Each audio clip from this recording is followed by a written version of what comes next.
The celebration starts with a Camels race for the young people. From the time they are 5 years old, children take care of the animals, and when they are 7, they begin to learn how to ride camels. They will very soon ride at high speed.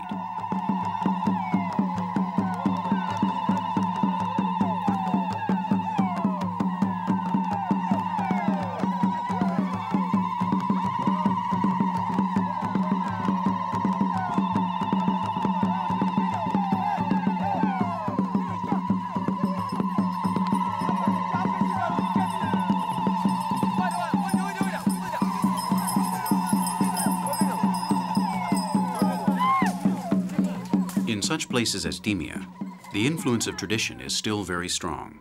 These parties, called fantasy, are usually held at weddings. When young people get married, it is quite rare that family ties are not reinforced with the birth of a boy. A boy's birth is much more happily celebrated than a girl's. In due time, the boy will increase the military power of the tribe. In that case, men and women will come to congratulate the mother. But if a girl is born, just the women will. On the 7th day after the birth, and not before, the father will be allowed to see his son. It is then when a name is given to the child. On that same day, and the marabut hangs an amulet from his neck. Boys are circumcised when they are 3 or 4. No excision is performed on girls. When girls are 6 or 7, they start learning how to make mats and clay objects, and how to spin goat's hair. When they reach puberty, they are given their first woman's veil. When they are 16, young people of both sexes can enter adult society, and that is the moment when they are allowed to participate in the Ajal. Ajal means conversation, social intercourse, although it really consists of nighttime musical parties, where single men or widowers and single women can participate. At these reunions, you can breathe the Asri atmosphere. Asri means to run at a runaway bridle. Under the protection of the night and with the complicity of the music, young people stick to one another, exchange some daring caresses and erotic games that end in final intimate encounters quite far from the camp. Until the time of marriage, the sexual freedom of Tuareg women is absolute. The word virginity does not exist in Tamashek. The verb to deflower is translated as to make a hole, the same words they use to drill wells for water. It is not an obligation for the girl to be a virgin to marry.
One of the facts that has most influenced the slow destruction of Tuareg culture is the process of Islamization, which little by little, such as the influence of the Toyota and the radio, has taken possession of every corner of the desert. In spite of that, the Tuareg are firm believers, and the women still keep some ancient rights the tradition grants them. They own their own goods even when married, and it is very unusual for them to marry before being 20. When they get married, the couple lives for 1 year at the wife's family's camp. Hebrews also practice this habit that already appeared in the Old Testament. Its objective is to guarantee good relationships. After this first year, another feast is celebrated in which the men and women from the husband's camp come close to pretending that they will kidnap the girl. Men scream some of the words of warriors, and the women reply, shouting in panic.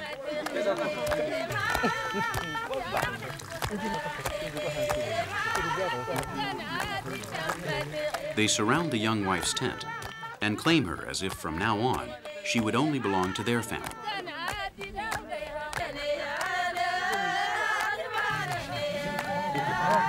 In spite of that, or maybe because of it, it is the women who appear to be more reticent to enter the unsafe abyss of the modern world.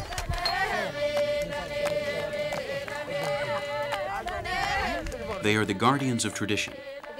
They wait for the man when he leaves with the caravan or when he emigrates abroad. Women carefully consider the pros and cons of abandoning the village to go to the city. They are the womb and the back of the desert.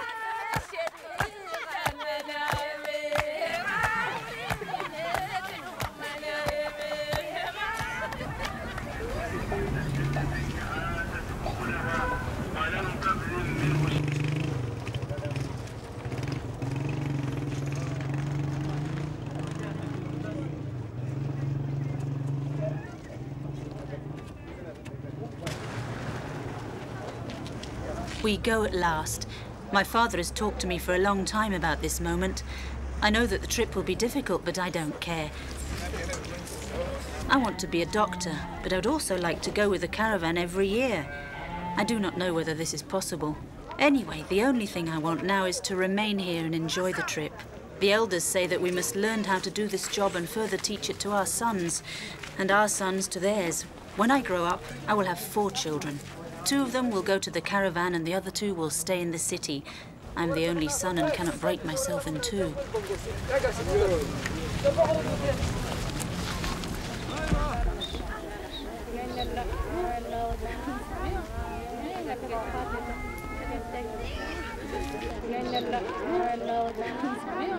The moment has also come for Hassan's caravan. It will take several days to go down the Air Mountains, and little by little, the line of camels will fade into the sand of Tenerife.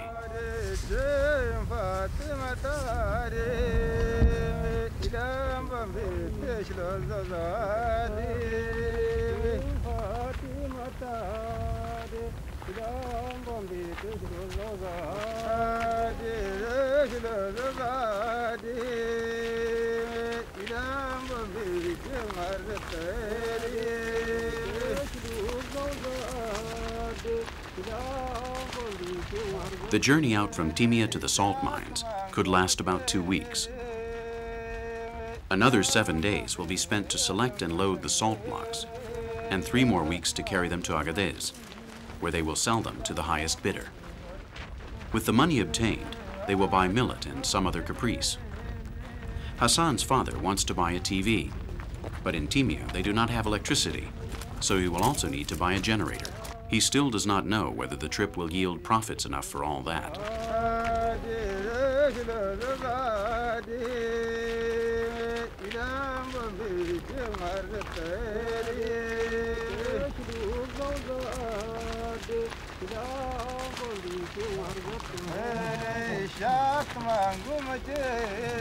The trip stages are long. They start off very early, at dawn, and they walk until the sun is so high that they need to make a stop. The rhythm is weary, but constant. Hour by hour and day by day, they keep walking the long way towards the salt mines. They walk at least 30 to 35 kilometers per day.